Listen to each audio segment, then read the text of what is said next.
and where it came from. And people be asking me, how long I've been streaming or how long I've been doing content. But like, I just love seeing myself being able to go to a different phone or like a laptop and type in my username and see myself on like that other end of that screen. Or man, I don't know how to explain it. I just love it. I'm right there. That resonates with me because I've definitely Googled my name and it's like, dang, some stuff I forgot that I've done. Right. And some days I randomly Google myself and I see news articles, I see various videos, I see different events I've been at, different panels or whatever I spoke on. It's like, dang, like, you really him for real. Yeah. And sometimes you got to remind yourself, nobody built like you. Absolutely. You design yourself. It's very humbling. Yeah. Like you said, when you go and Google your name, so like whenever I go out and search up Devin Brown TV, TikTok, D-Mob, TikTok, YouTube, little videos of me, like it's crazy. And I've only I've been streaming consistently for 80 days, but I've been doing YouTube. So like the beginning of the year, like January, and somewhere in that month, I started YouTube. I started back YouTube from when I was younger.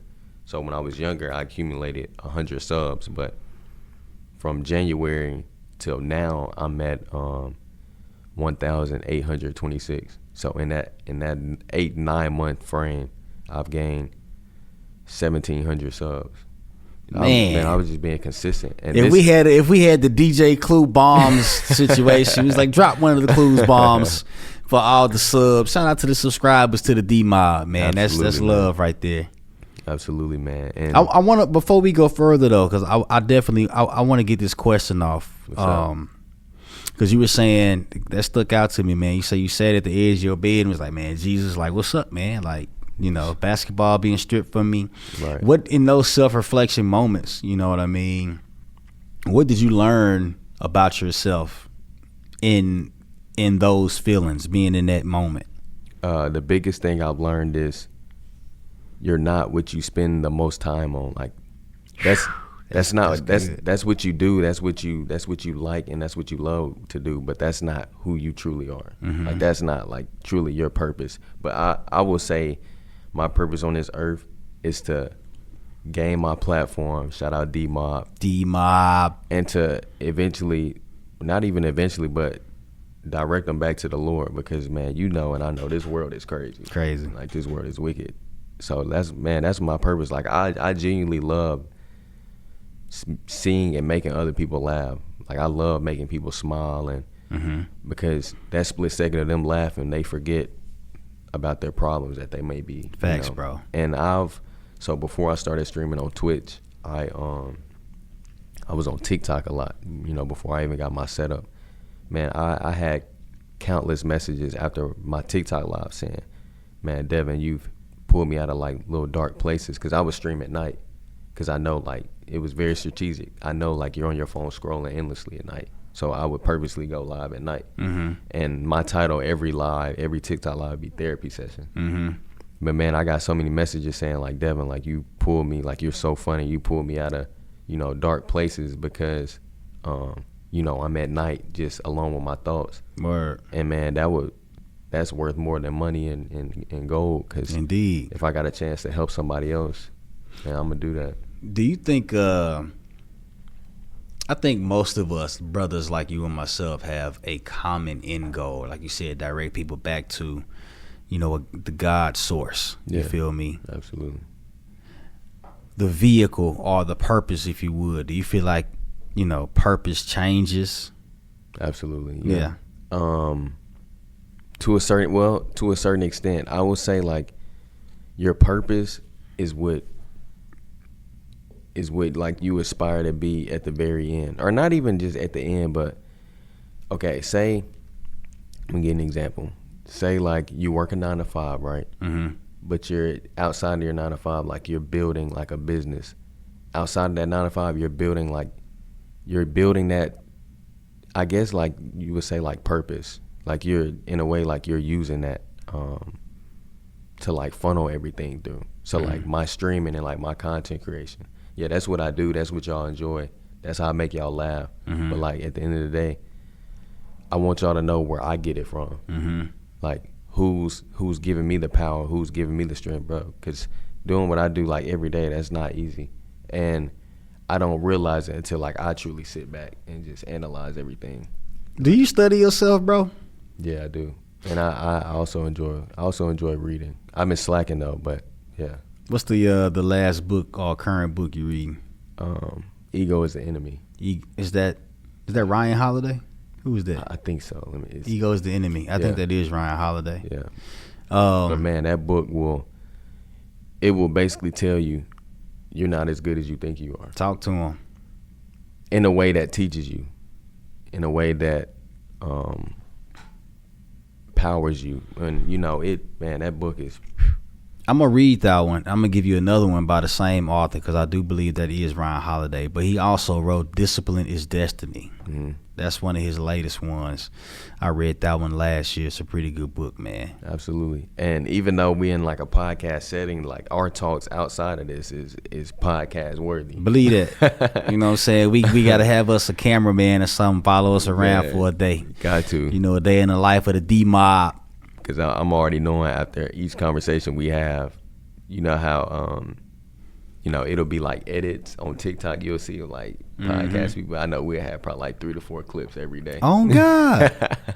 We have good conversations, man. Absolutely. I think I hear a lot of people say that they don't like the way that they sound and stuff, so they don't like to hear themselves speak and all that. But, being us being in this same space too, right.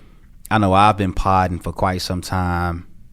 I've been on stages, panels, public speaking, all of these things. I learned to appreciate my voice in high school, bro. It was rather early, right? And I knew how powerful my voice was, bro. Yeah. And I'm gonna say this, I ain't gonna say exactly what the young lady said because it may be explicit. However, she told me that my voice did something to her. Right. I was like, okay. So the tone of my voice, the sound of my voice, and even what I say and how I say it can have a mighty effect. And a woman taught me that. I'm gonna take it a step further. Talk to me. Man, that ain't nothing but a frequency, dog. Frequencies. Yeah. So like, man, shoot, let me adjust myself. Frequencies. So like, yeah. Man, it goes all the way back to forgive me if I'm wrong if this goes like viral and I'm y'all correct me, but I'm pretty sure it goes back to that Japanese type culture where sound and frequencies plays like a big effect, and it can even like heal you in a way. Mm-hmm. That's why like when you're listening to certain music, like pump up music or whatever, like it gets you going. If you listen to sad music, like it truly like affects you. Mm-hmm. And that ain't nothing but like a frequency. Cause like our eyes and our ears, like we see stuff, but it's, man, I'm big on spiritual, and I'm big on just God in general. Like we see stuff with our eyes, but it's some stuff going on that's beyond like our vision, that's beyond our capabilities. Indeed. As well as our hearing. So man, that ain't nothing but frequency. Yeah, like I agree wholeheartedly. Absolutely. Like you might be talking to like the inner parts of her soul just from your voice, and she might be needing that. And bro, going back to the studying of yourself too, that's when I did notice like my voice is powerful. Yeah. But then even after graduating from high school, literally, bro, freshman in college, I went back home for the weekend. I'm in Walmart. I'm searching for a Mother's Day card for Mother's Day. Mm-hmm. I hear on the other side of Walmart, I hear my name being hollered, Cane, Kimar Cane. I'm like, man, what? Now see brother man, a couple other guys come down towards me, right? Dap me up or whatever the case, and was like, man, bro, you a leader, bro. I'm like, I'm being modest. I'm like, nah. He say, nah. He say, look, bro. He say, man, you a leader, bro. He say, man, accept that. I'm like, all right, bro, cool. I appreciate it. He's like, man, I like what you're doing, blah, blah, blah. At this point, this 2009. I think I'm like 19 at this point. I'm like, man, I wasn't really accepting of it then.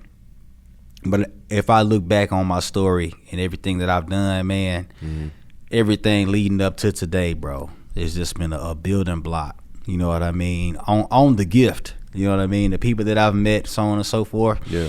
And so just kind of like looking at everything I've done, studying myself, presentation wise, like I know my personal goal now is to master the art of storytelling. I understand how powerful my voice is. Right. Blessed to be on the radio, blessed to do my own shows and productions. You dig what I'm saying? Blessed to have free and paid gigs of getting on stage. I like doing free gigs, but I like getting paid too. You know what I'm saying? We can put that out there. But it's like, okay, I see what that does. What if I mastered the art of storytelling?